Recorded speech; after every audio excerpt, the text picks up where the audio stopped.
Hello everybody, आप सभी का मेरे चैनल फिजिक्स की क्लास में स्वागत है। आज हम मोशन इन प्लेन चैप्टर से सर्कुलर मोशन की स्टडी करेंगे। सबसे पहले एंगुलर डिस्प्लेसमेंट। सपोज ये एक हॉरिजॉन्टल सर्किल है, इसमें कोई ऑब्जेक्ट एंटी क्लॉकवाइज डायरेक्शन में मोशन कर रहा है। सी इसका सेंटर है। अगर इसको सर्कमफ्रेंस से सी को हम मिला देते हैं तो ये रेडियस वेक्टर कहलाता है। This is radius vector.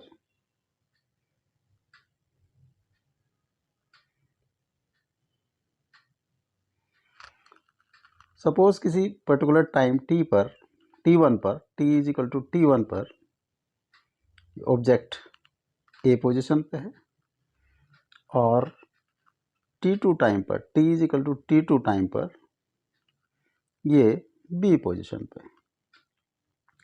तो angle moved by the radius vector C A हम इससे मिला देंगे तो this will be the angle moved by the radius vector. तो जो किसी गिवन टाइम में रेडियस वेक्टर जो एंगल मूव करता है उसको हम उस ऑब्जेक्ट का एंगुलर डिस्प्लेसमेंट कहते हैं। यानी कि angular displacement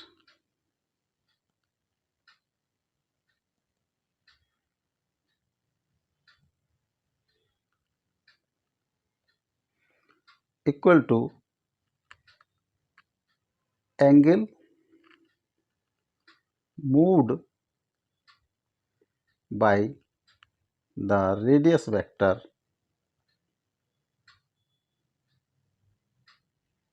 of object in given time. किसी भी समय जो हमें दिया है उस समय के अंतर्गत जो एंगल मूव करेगा रेडियस वेक्टर उसको हम angular displacement of the object कहेंगे। इसकी यूनिट है unit radian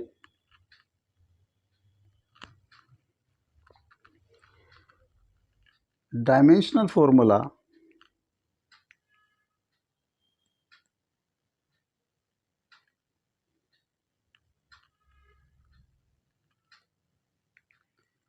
m0 l0 t0। जब स्मॉल एंगल होता है तो वेक्टर क्वांटिटी होती है, लेकिन अगर बड़ा एंगल है तो वेक्टर क्वांटिटी नहीं होती क्योंकि वो वेक्टर एडिशन के रूल्स को फॉलो नहीं करता है। Small displacement is a vector quantity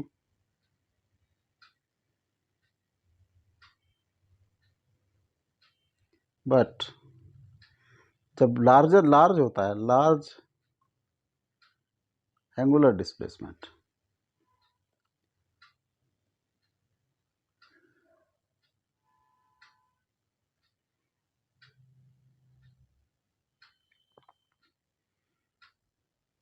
large angle होता है तो नॉट ए वेक्टर क्वांटिटी।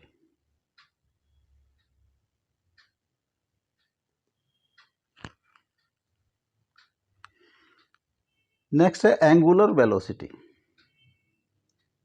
जिस तरह से rate of time of displacement linear जो लीनियर मोशन होती है उसमें रेट ऑफ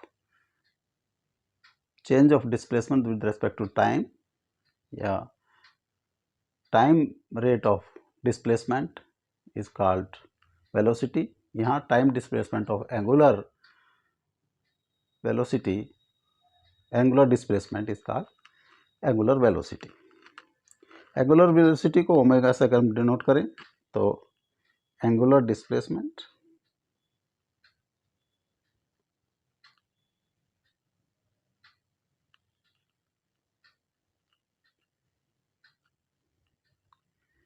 अपॉन टाइम। इसको हम average angular displacement, angular velocity कह सकते हैं। मान लिया सपोज ये पार्टिकल, कोई ऑब्जेक्ट मोशन कर रहा है एंटी क्लॉकवाइज,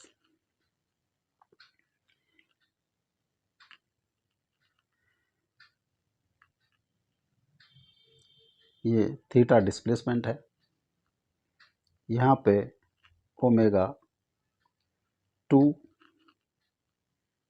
ये omega 1,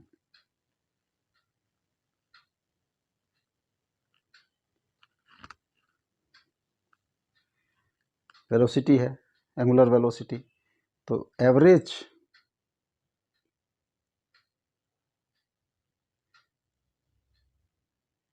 angular velocity will be theta upon, अगर टाइम इंटरवल टी है तो थीटा अपॉन टी। ये एक्सियल वेक्टर होता है, एक्सियल वेक्टर। इसकी direction right hand thumb rule या राइट हैंड स्क्रू रूल से निकालते हैं, और ये एक्ट करता है अलोंग द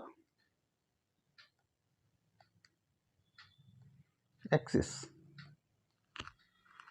अगर ये एंटी क्लॉकवाइज है तो वेलोसिटी ओमेगा की direction upward and perpendicular to the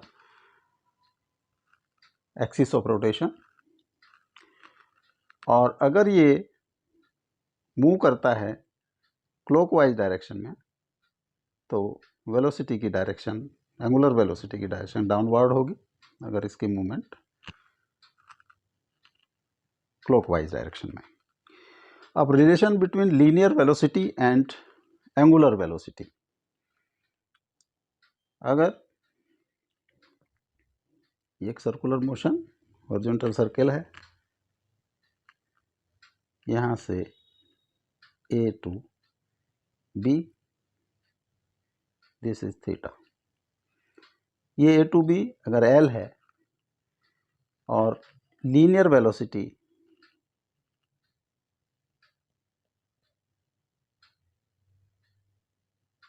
V, angular velocity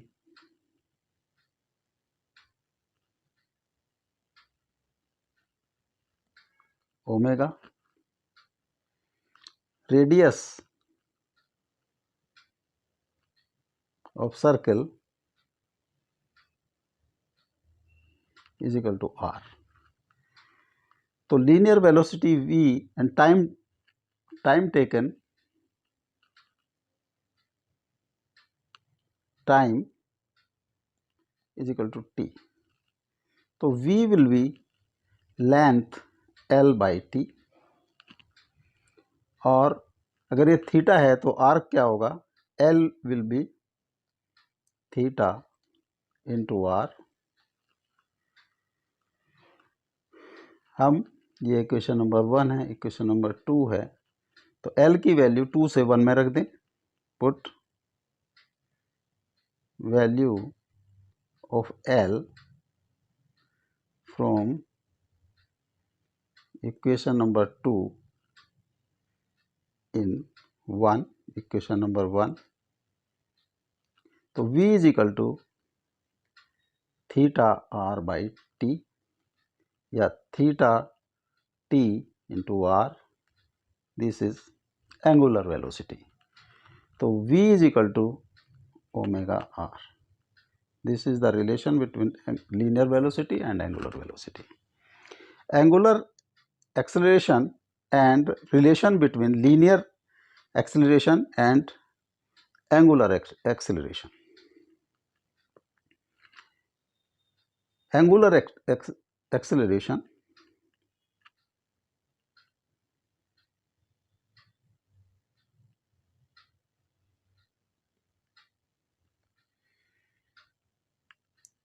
वो होगा change in angular velocity upon time. ये एवरेज लिख सकते हैं हम इसको।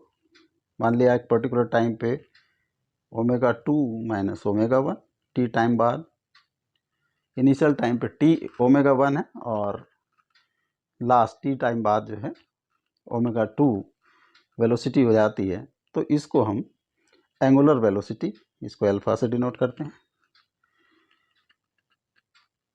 इसको हम डेल्टा ओमेगा बाई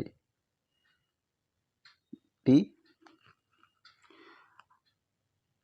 अभी omega P is equal to omega R, ये हम पहले देख चुके हैं। तो change in velocity delta V is equal to delta omega R, या delta omega is equal to delta V by R. ये वैल्यू इस इक्वेशन में हम पुट कर दें तो alpha is equal to delta we delta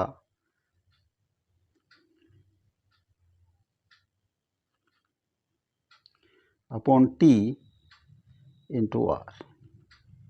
this is change in linear velocity divide by time, तो ये लीनियर एक्सेलेरेशन, इसको ए से डिनोट करें तो ए अपॉन आर, तो a is equal to alpha R. ये दोनों में रिलेशन आ जाता है। लीनियर एक्सेलेरेशन निकालने के लिए हम एंगुलर एक्सेलेरेशन को आर से मल्टीप्लाई कर देंगे। अब uniform circular motion,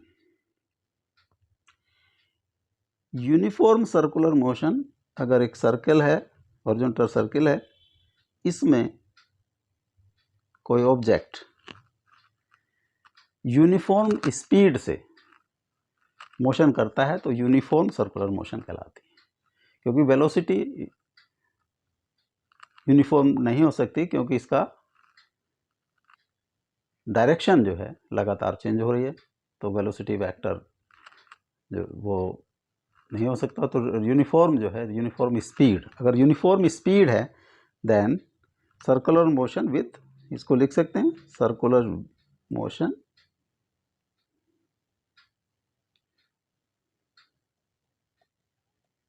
with constant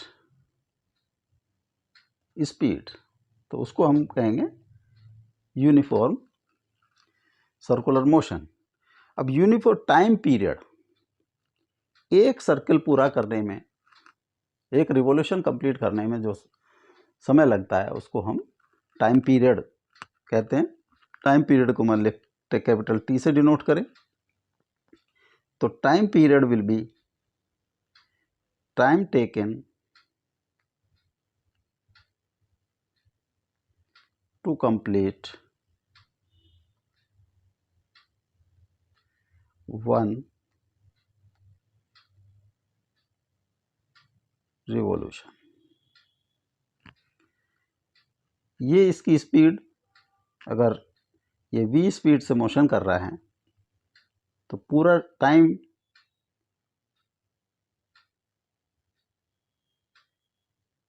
चलने में इसको जो 2 पाई यानी कि 360 डिग्री एंगल टर्न करेगा 2 पाई, और इसकी v लीनियर स्पीड है और इसकी मान लिया ओमेगा जो है एंगुलर वेलोसिटी है, तो t will be angle upon angular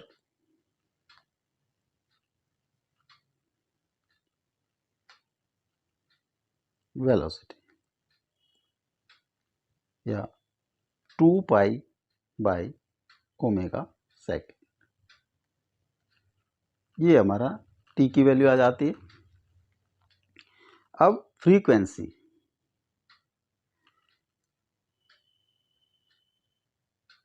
एक सेकंड में जितने रिवॉल्यूशन करता है उसको हम न्यू से डिनोट करते, फ्रीक्वेंसी कहते हैं। रिवॉल्यूशन पर सेकंड, इसको हम लिख सकते हैं रिवॉल्यूशन पर सेकंड। एक सेकंड में कितने रिवॉल्यूशन करता है उसको हम रिवॉल्यूशन उसको फ्रीक्वेंसी कहते हैं। अब relation between time period and frequency.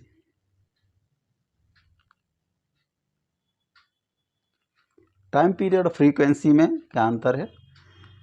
जो म्यू है, फ्रीक्वेंसी म्यू रिवोल्यूशन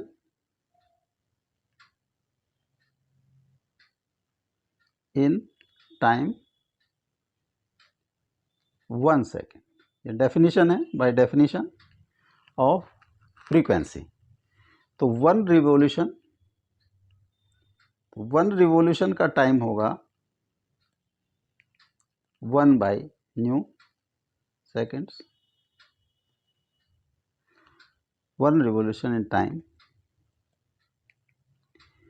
एक रिवोल्यूशन का जो टाइम होता है उसी को हम टाइम पीरियड कहते हैं। तो this will be time period t, time period t is equal to 1/न्यू, या t इज इक्वल टू 1/न्यू, और हम लिख सकते हैं t into nu is equal to 1। देखिए टाइम पीरियड और फ्रीक्वेंसी की अगर मल्टीप्लिकेशन होगी वो 1 के इक्वल होगी। अब relation between angular velocity and frequency of and time period.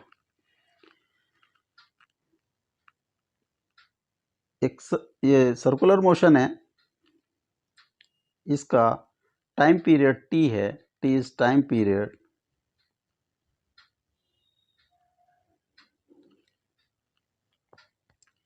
और न्यू फ्रीक्वेंसी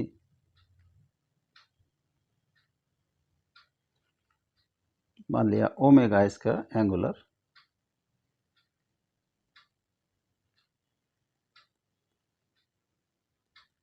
वेलोसिटी। तो टोटल एंगल 2 पाई, तो 2 pi upon omega is equal to time period. तो omega is equal to 2 pi by T, ये relation omega और T का है। अब omega और न्यू का relation, omega is equal to 2 pi by T या 2 पाई इंटू 1/t, ये 1/t इज फ्रीक्वेंसी, तो ये आ जाएगा 2 पाई न्यू ओमेगा। ये ओमेगा और न्यू का रिलेशन है, ये ओमेगा और टी का रिलेशन है। अब सेंट्रीपिटल एक्सेलरेशन,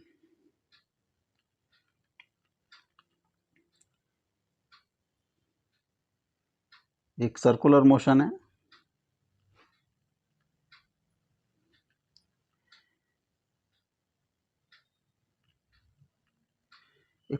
किसी पर्टिकुलर टाइम t पर, t1 पर वेलोसिटी v है, इसका क्योंकि स्पीड यूनिफॉर्म है, स्पीड विल बी सेम। तो सपोज a पॉइंट पर था, यहाँ पे इसकी वेलोसिटी v है जो इसके टेंजेंशियल होगी, तो इसकी डायरेक्शन होगी टेंजेंशियल टू दिस। ये t is equal to t1 second पर, t is equal to t2 second पर ये b पॉइंट पर पहुंच जाती है। इसकी वेलोसिटी वेक्टर जो है टेंजेंशियल टू कार, इसको अगर हम v1 वेक्टर से डिनोट करें और ये v2 वेक्टर है, तो v2 वेक्टर का जो मैग्नीट्यूड होगा वो सपोज v है। इसी तरह से v1 वेक्टर का वेक्टर क्योंकि सेम है, स्पीड सेम है, तो v होगा। अब एक्सेलरेशन के लिए, एक्सेलरेशन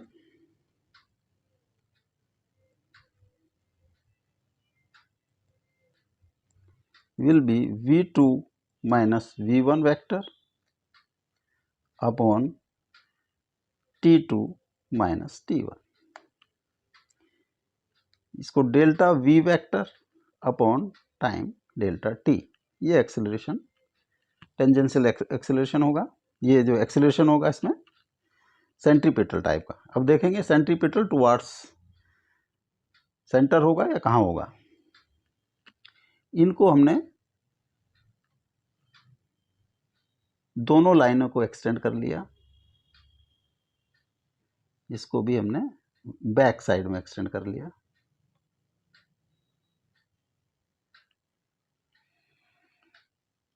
अब हमें निकालना था V2 minus V1,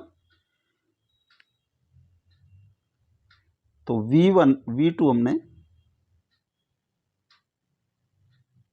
this is V2 vector, और यहाँ पे हमने कर दिया इसको माइनस V1 वेक्टर। इन दोनों को एडअप करना है, और ये एंगल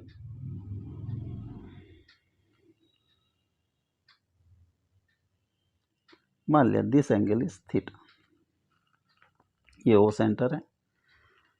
अब इन दोनों को ऐड करेंगे, दोनों सेम हैं, इनके मैग्नीट्यूड सेम हैं, तो अगर हम इसको और एक्सटेंड करें, इनका नॉमिनल कर दें, ये O है, ये A है, और ये मान लिया C पॉइंट पे मिलते हैं, और इसको हमने एक्सटेंड कर दिया D पॉइंट पे।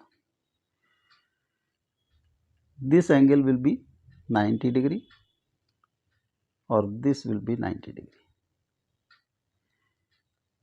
तो OABC, जो OABC है, OABC में जो angle, this angle BCA, angle BCA will be 180 minus theta. तो BCD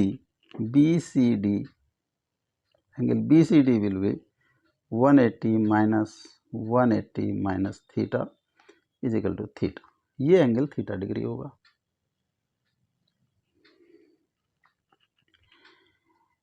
दोनों इक्वल हैं, तो इनका जो, इसको बाइफरकेट करते हुए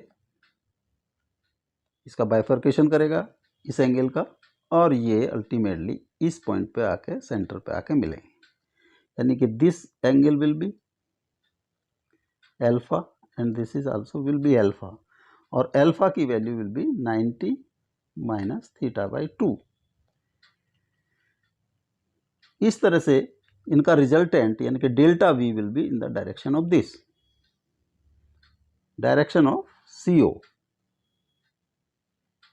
जो डेल्टा वी है वो इस डायरेक्शन में होगा, डेल्टा वी। तो डेल्टा वी सेंटर की ओर होगा टुवार्ड्स, इसलिए ये सेंट्रीपिटल एक्सेलरेशन कहलाता है। तो डेल्टा वी डायरेक्शन है इसकी, वेक्टर ए की direction of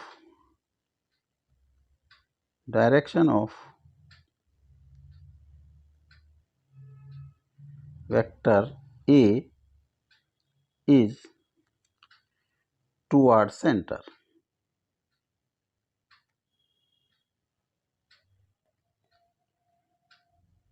It is called centripetal acceleration. Centripetal means towards center.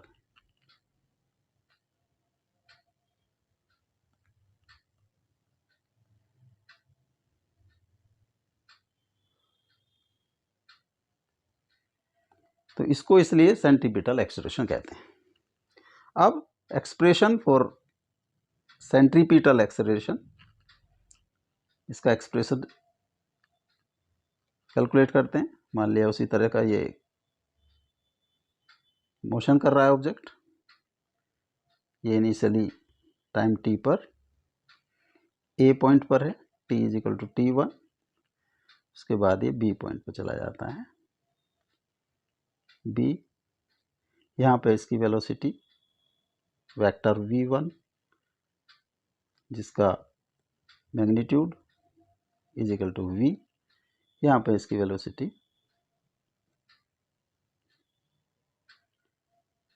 V2 vector, और ये जो है इसका मैग्नीट्यूड भी V है, ये t is equal to T2 time पर। अब ये सी पॉइंट है, इससे हमने इसको मिला दिया, it is R1 vector and this is R2 vector. ये R2 minus R1 vector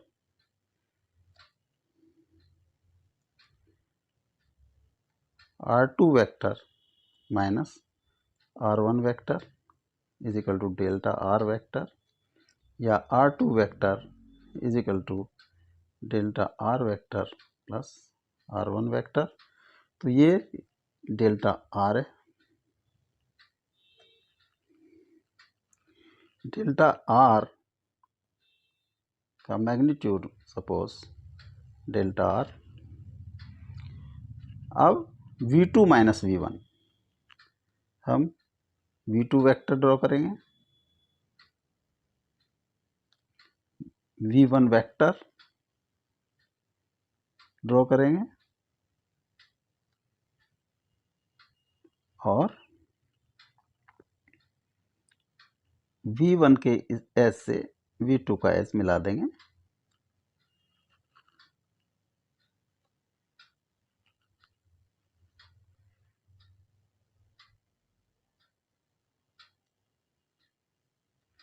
this is delta V vector, ये V1 वेक्टर, ये V2 वेक्टर।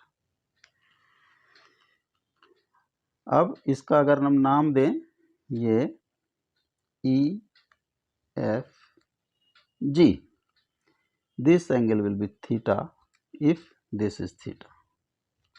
तो दो ट्रायंगल है हमारे पास, CAB and EFG। In triangle CAB and triangle EFG,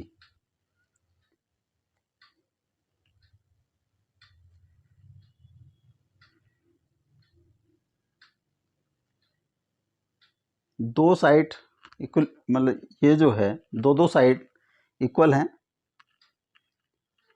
EF is equal to EG and उनके middle का एंगल थीटा।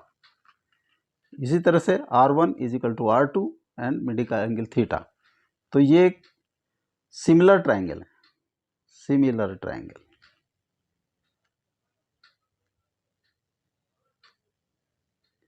तो ratio of sides will be equal, ratio of sides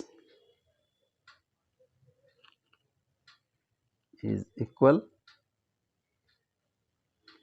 यानी कि GF by EF is equal to AB upon CA। GF है delta V और EF है V is equal to AB delta R upon CA R radius. तो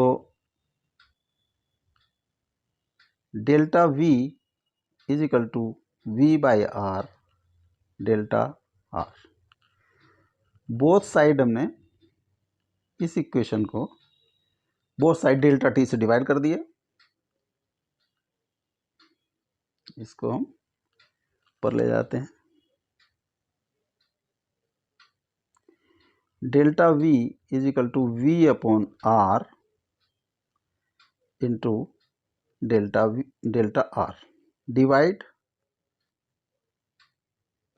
with time interval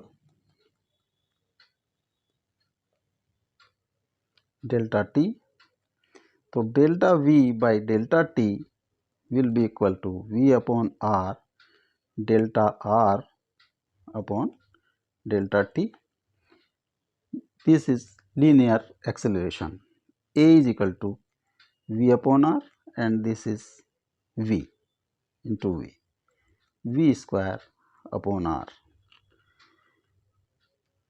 ये acceleration की equation आ गई। अगर इसको ओमेगा के रूप में हम लिखना चाहें, A is equal to V की वैल्यू ओमेगा R का square upon R is equal to omega square R। इस तरह से हम इसको, ये हमारा रिलेशन आ गया।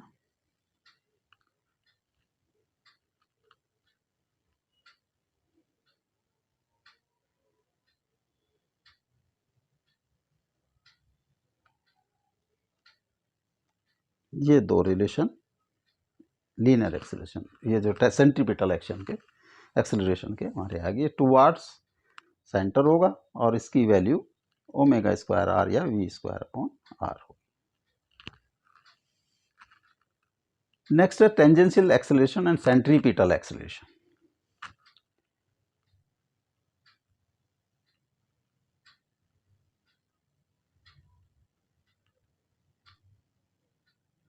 ऑब्जेक्ट एंटी क्लॉकवाइज डायरेक्शन में मूव कर रहा है, किसी एक पर्टिकुलर, मान लिया यूनिफॉर्म एक्सेलरेशन नहीं है,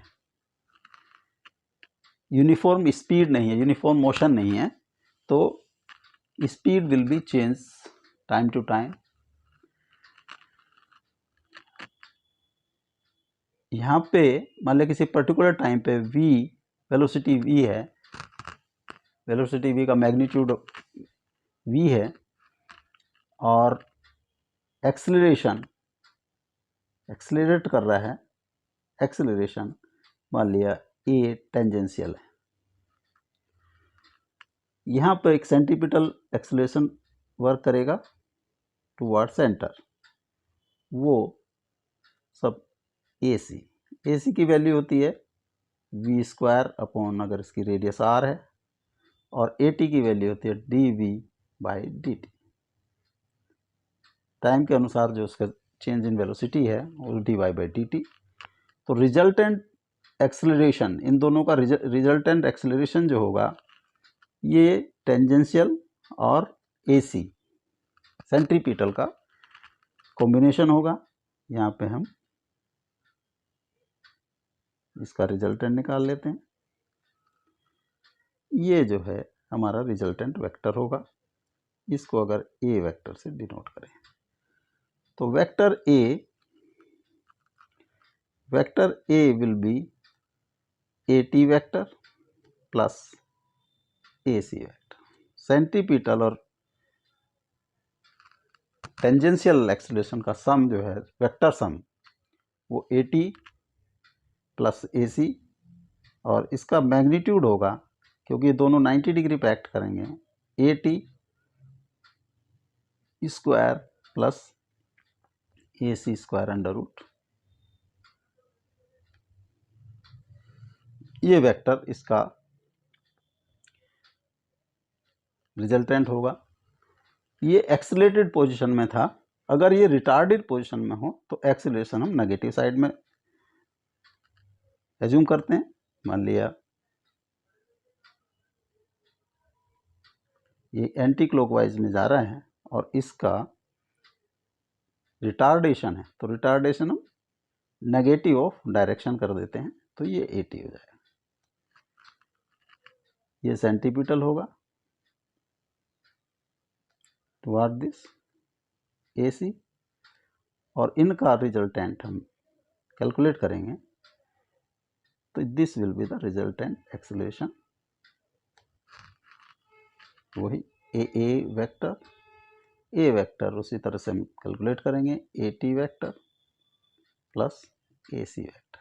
AT वेक्टर अगर हम AT को डायरेक्शन अगर पॉजिटिव माने तो ये नेगेटिव AT होगा, और A की जो मैग्नीट्यूड होगा वो AT का स्क्वायर प्लस AC का स्क्वायर, इसका अंडर रूट। इस तरह से टेंजेंशियल और सेंट्रीपिटल एक्सेलरेशन का सम टोटल एक्सेलरेशन होता है, रिजल्टेंट एक्सेलरेशन होता है। अब ये क्वेश्चन है 2016,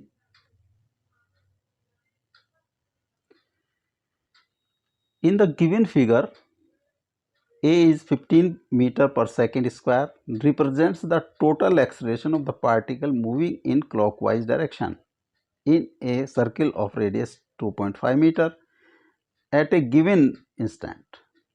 किसी पर्टिकुलर टाइम पर ये टोटल एक्सेलरेशन दिया है जिसकी वैल्यू उसने 15, 15 और एंड क्लॉकवाइज डायरेक्शन में, the speed of particle is 4.5 metre per second, 5 metre per second, 5.7 metre per second and 6.2 metre per second.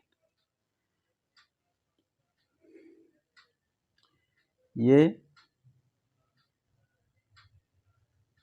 Clockwise direction में मोशन कर रहा है, क्लॉकवाइज डायरेक्शन।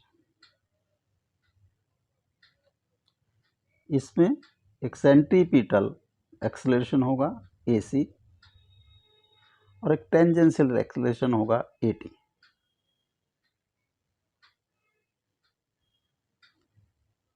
इन दोनों का resultant will be A। This is A। ये theta है, तो theta जो एंगल दिया है इस डायग्राम से AC will be A cos theta.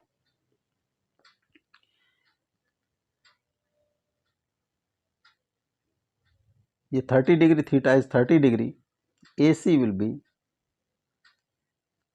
A 15 metre per second square cos 30 degree.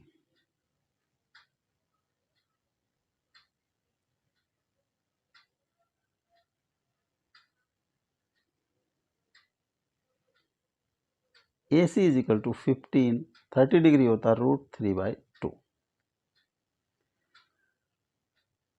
अब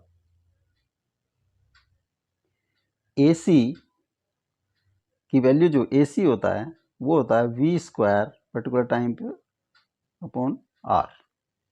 अगर यहाँ पे v वेलोसिटी है तो v² अपॉन r यहाँ वैल्यू रख देंगे, या v² is equal to r into AC।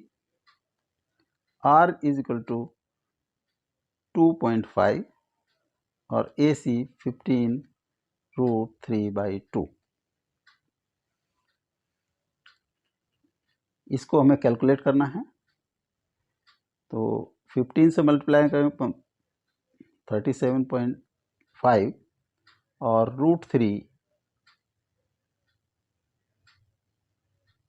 1.762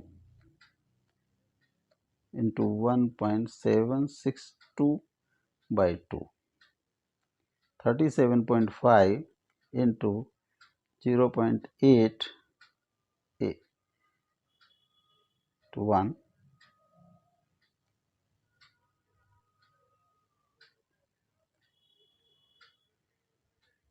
या 3 1 1 1 2 0 0 2 7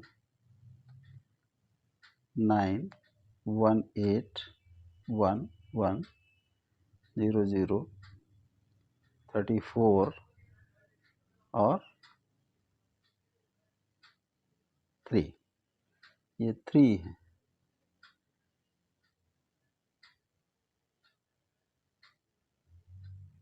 वन 1.732, इसको 2 से डिवाइड कर दिया तो ये आएगा 0.866। इसकी मल्टीप्लाई की v² बराबर is equal to 37.5 into 0.866, 37.5 866 30 45 4 22 05 22 40 6 8 24 6 30 0 5 7 4 2 3 32.475। v is equal to 32.475 का रूट, तो 32.475 का root 5571 47 10 5.7 5.7 this will be 5.7 metre per second. Answer check कर लेते हैं। 5.7 C is the correct option. अब नेक्स्ट वीडियो होगा प्रीवियस ईयर्स क्वेश्चन।